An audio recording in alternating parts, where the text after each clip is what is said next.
Hello students, welcome to science class. In last class, we study about autotrophic mode of nutrition in detail. In autotrophic mode, we read photosynthesis. Autotrophic mode of nutrition is that mode in which organism take food prepared by itself.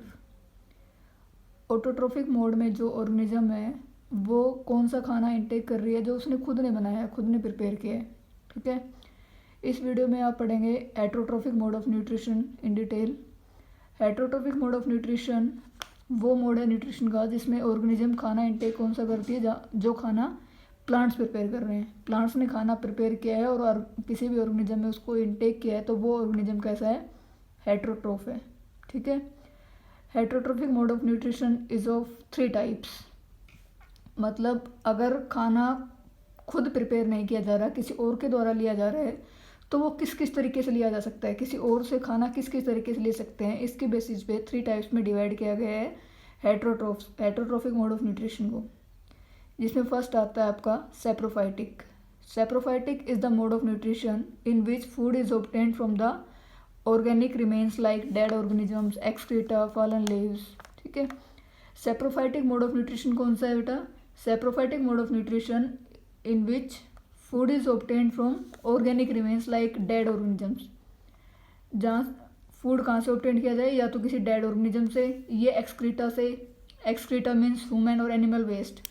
ठीक है, या तो किसी dead organism से खाना लिया जा रहा है, या ह्यूमन एनिमल वेस्ट से, या फिर सूखी हुई पत्तियों से, गिरी सूखी पत्तियों से, गली हुई सड़ी हुई जो पत्तियाँ होती है उनसे अगर खाना लिया जा रहा है, तो इस प्रकार का जो मोड होगा वो क्या कहलाएगा हमारा? Saprophytic mode of nutrition. ठीक है, पैरासिटिक मोड ऑफ न्यूट्रिशन आता है नेक्स्ट आपका। पैरासिटिक मोड ऑफ न्यूट्रिशन में कोई भी ऑर्गेनिज्म जो है वो किसी अदर लिविंग ऑर्गेनिज्म से खाना ले रही है। ठीक है, दोनों में डिफरेंस क्या है सैप्रोफिटिक और पैरासिटिक में? सैप्रोफिटिक में जो ऑर्गेनिज्म है वो किसी डेड ऑर्गेनिज्म से खाना ले रही है, और पैरासिटिक में कोई भी ऑर्गेनिज्म किसी अनदर लिविंग ऑर्गेनिज्म से अगर खाना ले रही है, न्यूट्रिशन ले रहे हैं, तो वो क्या कहलाएगा? Parasitic mode of nutrition. इसमें जो ऑर्गेनिज्म खाना प्रोवाइड करवा रही है, जो ऑर्गेनिज्म फूड प्रोवाइड करवा रही है, वो क्या कहलाएगी? होस्ट। ठीक है, जो ऑर्गेनिज्म फूड प्रोवाइड करवा रही है वो होस्ट कहलाएगी, और जो ऑर्गेनिज्म किसी और ऑर्गेनिज्म से खाना ले रही है वो क्या कहलाएगी? पैरासाइट। ठीक है, अभी हम इनको डिटेल में पढ़ेंगे one by one. Then next आता है आपका holozoic mode of nutrition. Holozoic mode of nutrition means it is the mode of heterotrophic nutrition in which it involves the intake of solid pieces of food. जहाँ क्या होता है, कोई भी solid piece अगर लिया जा रहा है, खाने के रूप में कोई सॉलिड पीस अगर लिया जा रहा है, तो वो कैसा मोड है? Holozoic mode of nutrition. जो ह्यूमन बीइंग है वो किस में आता है? होलोजोइक मोड ऑफ न्यूट्रिशन में आता है। ठीक है, अब होलोजोइक मोड ऑफ न्यूट्रिशन को 3 टाइप्स में डिवाइड किया गया है। Holozoic mode of nutrition are divided into 3 types depending on the source of the food. जो हम खाना ले रहे हैं उसका सोर्स क्या है, वो खाना किसी एनिमल से आ रहा है या प्लांट से आ रहा है, इस पे डिपेंड करते हुए जो होलोजोइक मोड ऑफ न्यूट्रिशन है, जो होलोजोइक ऑर्गेनिजम्स हैं, उनको 3 टाइप्स में डिवाइड किया गया है। First is herbivorous, carnivorous and omnivorous. As you know about herbivorous, carnivorous, omnivorous, herbivorous are those organisms which depends only on the trees and only on the plants and plant product. Carnivorous, those which depends on animal and animal flesh. Omnivorous, which depends on both.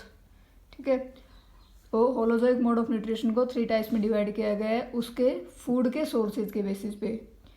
हार्बिवोरस, carnivorous और omnivorous में हम हार्बिवोरस जो कि सिर्फ और सिर्फ plant या plant product पे डिपेंड करते हैं, यानी जो अपना खाना सिर्फ और सिर्फ प्लांट या प्लांट प्रोडक्ट से ले रहे हैं, जैसे रैबिट है, खरगोश। ठीक है, मांस नहीं खाता, हमेशा या तो प्लांट या कोई प्लांट प्रोडक्ट ही खाता है। कार्निवोरस जो कि सिर्फ और सिर्फ एनिमल या एनिमल फ्लैश खाते हैं, जैसे कि लोइन हो गया। ठीक है, ओमनिवोरस जो दोनों पे डिपेंड करते हैं, प्लांट और एनिमल पे, जैसे कि ह्यूमन बीइंग हो गया, प्लांट पे भी डिपेंड कर रहा है और एनिमल पे भी डिपेंड कर रहा है। नाउ नेक्स्ट आते हैं आपके types of heterotrophic plants. Heterotrophic plants के कुछ टाइप पढ़ेंगे हम, जिसमें फर्स्ट आता है आपका पैरासिटिक प्लांट। पैरासिटिक प्लांट क्या होता है? Parasitic plant is one that partially और completely depend on the another plant for nutrition. Parasitic plants वो होते हैं जो प्लांट या कंप्लीटली किसी पे अदर प्लांट पे डिपेंड कर रहे हों, जैसे कैस्केटा यानी अमरबेल। अमरबेल का नाम सुना होगा आपने। अमरबेल कभी भी इंडिपेंडेंट नहीं लगती है, वो हमेशा किसी पेड़ के ऊपर लगती है। तो वो उस पेड़ पे क्यों लगी हुई है? क्योंकि वो उस पेड़ से अपना न्यूट्रिशन गेन कर रही है, वो उस पेड़ से न्यूट्रिशन गेन कर रही है। ठीक है, कैस्केटा कुछ इस तरीके से, मान लीजिए कोई भी पेड़ है और इस पे इस तरीके से कैस्केटा जो है वो इस तरीके से लग जाती है। ठीक है, अब ये जो कैस्केटा है, अमरबेल जो है, वो कुछ रूट लाइक स्ट्रक्चर निकालती है और इस पेड़ के स्टेम के अंदर उस रूट को, अपने रूट को पेनिट्रेट कर देती है। ठीक है, इस रूट लाइक स्ट्रक्चर को क्या करेगी? इस अनदर प्लांट पे पेनिट्रेट कर देगी। और ये प्लांट जो भी अपना खाना बनाएगा, जो भी फोटोसिंथेसिस के थ्रू ये प्लांट अपना खाना बनाएगा, वो इस प्लांट से जो है ये गेन कर लेगी इन रूट्स के थ्रू। ठीक है, कैस्केटा यानी अमरबेल, ये है कैस्केटा जो किसी अनदर प्लांट पे डिपेंड करती है, कभी भी इंडिपेंडेंट ये नहीं लगती है, किसी अनदर प्लांट पे ही जाके लगती है। अब इसने क्या किया है? अपने रूट्स को पेनिट्रेट कर दिया किसी और प्लांट के अंदर। अब पेनिट्रेट क्यों किया है? बिकॉज इसको न्यूट्रिशन गेन करना है, और न्यूट्रिशन, इसके अंदर क्लोरोफिल है नहीं, कैस्केटा के अंदर क्लोरोफिल नहीं होता है। क्लोरोफिल ना होने की वजह से क्या है भाई, ये तो आप जानते हैं कि अगर क्लोरोफिल नहीं है तो अपना खाना ये नहीं बना पाएगी। अब कैस्केटा में क्लोरोफिल नहीं है, ये अपना खाना खुद सिंथेसाइज नहीं कर सकती, तो किसी और पे डिपेंड करेगी। अब ये जिस प्लांट पे डिपेंड कर रही है उसके अंदर अपने खुद के अंदर से कुछ रूट लाइक स्ट्रक्चर निकालती है और उस प्लांट के अंदर पेनिट्रेट कर देती है। फिर इन रूट्स के थ्रू क्या करेगी? वो यहाँ से इस प्लांट से जो भी न्यूट्रिशन ये प्लांट फोटोसिंथेसिस में गेन करता है, उन न्यूट्रिशन का कुछ पार्ट जो है वो ये कैस्केटा गेन कर लेती है इन रूट्स के थ्रू। ठीक है, इस तरीके से ये जीवित रहती है। तो ये था एग्जाम्पल आपका पैरासिटिक प्लांट्स का। नेक्स्ट आपके आते हैं सैप्रोफिटिक प्लांट्स। सैप्रोफिटिक प्लांट्स कौन से होते हैं? Saprophytic plant is one that obtain it's nutrients from dead and decaying plants and animals. Saprophytic plant वो होते हैं जो कि अपने न्यूट्रिएंट्स कहाँ से गेन कर रहे हैं? किसी डेड और डिके एनिमल या प्लांट से। जैसे मशरूम होता है, मशरूम आपने भी देखा होगा कि मशरूम हमेशा ऐसी सड़ी हुई जगह पे उगता है, जैसे कोई डेड एनिमल या प्लांट, कोई गला सड़ा हुआ जानवर या पौधा जहाँ पे पड़ा होगा वहाँ पे मशरूम उगता है। क्यों? क्योंकि मशरूम जो है वो एक सैप्रोफिटिक प्लांट है। और सैप्रोफाइट्स की क्या प्रॉपर्टी है? सैप्रोफाइट्स हमने पढ़े थे, सैप्रोफिटिक मोड ऑफ न्यूट्रिशन में क्या था कि ये मोड जहाँ पे डेड और डिके ऑर्गेनिज्म से खाना लिया जाए वो सैप्रोफिटिक मोड ऑफ न्यूट्रिशन होता है। तो सैप्रोफिटिक प्लांट्स कौन से होते हैं? वो प्लांट जो डेड और डिके प्लांट या एनिमल से अपना खाना ले, अपने न्यूट्रिएंट्स लें, वो कौन से होंगे? सैप्रोफिटिक प्लांट्स होंगे। And mushroom is the saprophytic plant. Okay, the next है आपका insectivorous plants. What are insectivorous plants? Insectivorous plants, as you know, as you can see by its name, that insectivorous means plant that derive some or most their nutrients by trapping and consuming animals, mainly insect. जो अपने nutrients को कहाँ से gain करता है? Trap करके, animals को या इंसेक्ट्स को ट्रैप करके, कैद करके। ट्रैप मीन्स कैद करना। जो एनिमल्स या इंसेक्ट्स को कैद करे, ट्रैप करे अपने अंदर और उनसे न्यूट्रिएंट्स गेन करे, तो वो प्लांट कौन से होंगे? इंसेक्टिवरस प्लांट्स होंगे। जैसे पिक्चर प्लांट होता है, पिक्चर प्लांट, ये पिक्चर प्लांट मेनली ऑस्ट्रेलिया में पाया जाता है, हमारे इंडिया में पाया जाता है मेघालय की तरफ। ठीक है, मेनली ये ऑस्ट्रेलिया के अंदर पाया जाता है। इस पिक्चर प्लांट में क्या होता है? पिक्चर प्लांट के अंदर बेटा कुछ इस तरीके का प्लांट लगा हुआ होता है, ये कुछ इस तरीके का प्लांट है और यहाँ से इसमें ये होल होता है कुछ। ठीक है, और ये इसकी पिट होती है, ढक्कन, जिसको आप ढक्कन बोल सकते हैं, पिट। ठीक है, अब इसके अंदर ही लिक्विड फील होता है, लिक्विड फील होता है इसमें। अब जो भी इंसेक्ट्स जो भी इसके पास आएंगे, जो भी इंसेक्ट्स आएंगे, जैसे इंसेक्ट इसके पास आ गया, ये अपनी पिट को क्या कर लेगा, अपने ढक्कन को क्या कर लेगा, बंद कर लेगा। और जैसे इसने बंद कर लिया तो क्या होगा, सारे के सारे जो हैं वो इंसेक्ट जो है अंदर ही रह जाएगा और मर जाएगा, ख़त्म हो जाएगा। ठीक है, तो ये है पिक्चर प्लांट, जिसको हम इंसेक्टिवरस प्लांट बोलते हैं, इंसेक्टिवरस प्लांट। ठीक है, जो इंसेक्ट को ट्रैप करके उनसे अपना न्यूट्रिएंट्स गेन कर रहा है, वो है इंसेक्टिवरस प्लांट्स। नेक्स्ट आपके आते हैं सिम्बायोटिक प्लांट्स। सिम्बायोटिक प्लांट्स जैसे कि सिम्बायोटिक प्लांट्स वो होते हैं जो कि सिम्बायोसिस का मतलब ये होता है कि दो ऐसे चीज़ें हैं जो एक दूसरे पे डिपेंड करें।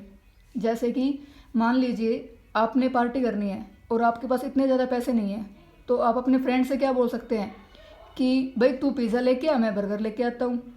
ठीक है, तो आप दोनों ने क्या किया, पिज़्ज़ा और बर्गर दोनों खा लिए, लेकिन पैसे आपके पास उतने नहीं थे, लेकिन फिर भी क्या किया, दोनों चीज़ों का आप मज़ा ले सके ना। वो किस वजह से, सिम्बायोटिक की वजह से। यानी आप दोनों ने एक दूसरे को क्या किया, सहयोग किया। ठीक है, एक दूसरे की हेल्प की, एक दूसरे से शेयर किया। तो ऐसे कुछ प्लांट्स होते हैं जो एक दूसरे के साथ एसोसिएशन में होते हैं, एक दूसरे के साथ में ऐसा रिश्ता निभाते हैं कि वो उसकी हेल्प कर रहा है तो बदले में दूसरा भी उसकी हेल्प कर रहा है। एग्जाम्पल जैसे leguminous plant plus rhizobium bacteria. Leguminous plant जैसे चने वगैरह हो गए, ठीक है।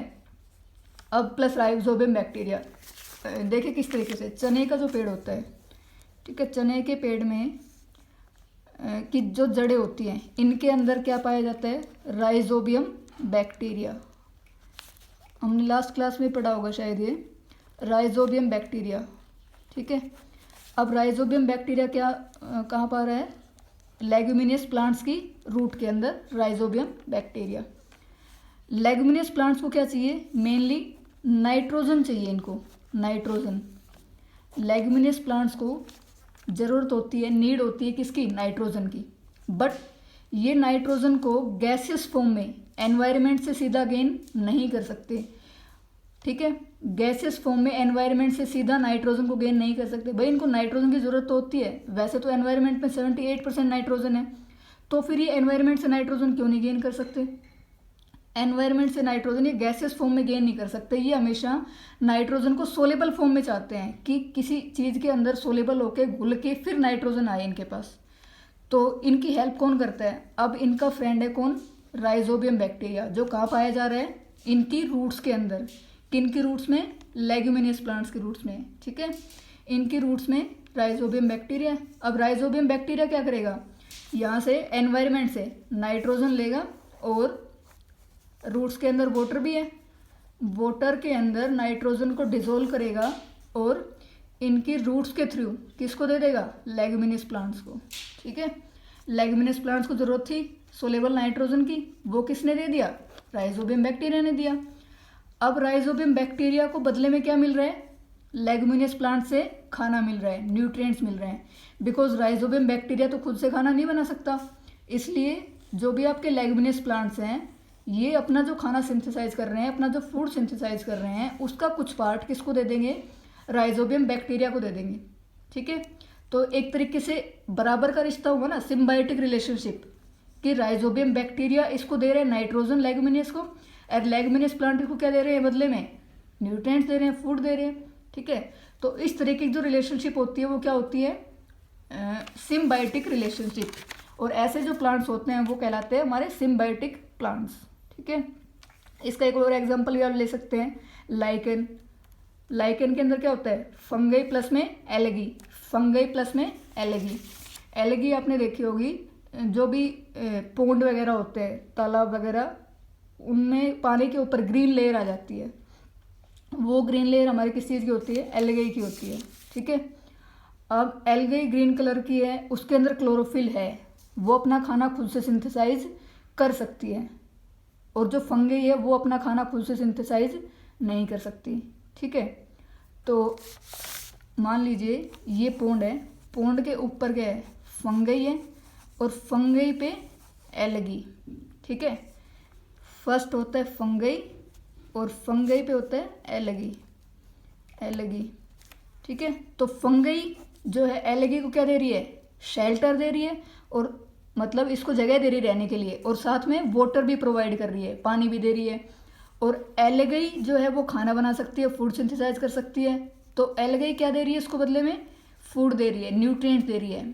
ठीक है, तो इनका भी सिम्बायोटिक रिलेशनशिप है, एलगी प्लस में फंगई का, जिसको कंबाइनली नेम दिया गया है लाइकेन, लाइकेन। ठीक है, तो ये आपके एग्जाम्पल्स थे सिम्बायोटिक प्लांट्स के, और इस रिलेशनशिप को हम क्या बोलते हैं, सिम्बायोटिक रिलेशनशिप। तो इस वीडियो में हमने पढ़ा मोड ऑफ हेटरोट्रोफिक न्यूट्रिशंस, जिसमें आपने 3 टाइप पढ़े, सेप्रोफिटिक, पैरासिटिक एंड होलोजोइक। ठीक है, होलोजोइक के 3 टाइप्स पढ़े, हार्बिवोरस, कार्निवोरस, ओमनिवोरस। और साथ में पढ़े हमने टाइप्स ऑफ हेटरोट्रोफिक प्लांट, जिसमें हमने पैरासिटिक प्लांट पढ़े जैसे अमरबेल, कैस्केटा, अमरबेल। ठीक है, सेप्रोफिटिक प्लांट जैसे मशरूम, और इंसेक्टिवोरस प्लांट जैसे पिक्चर प्लांट। ठीक है, सिम्बायोटिक प्लांट जैसे लाइकेन या लेगमिनस प्लांट प्लस राइजोबियम बैक्टीरिया का जो सिम्बायोटिक रिलेशनशिप है, ये पढ़ा। ठीक है, thank you and have a nice day.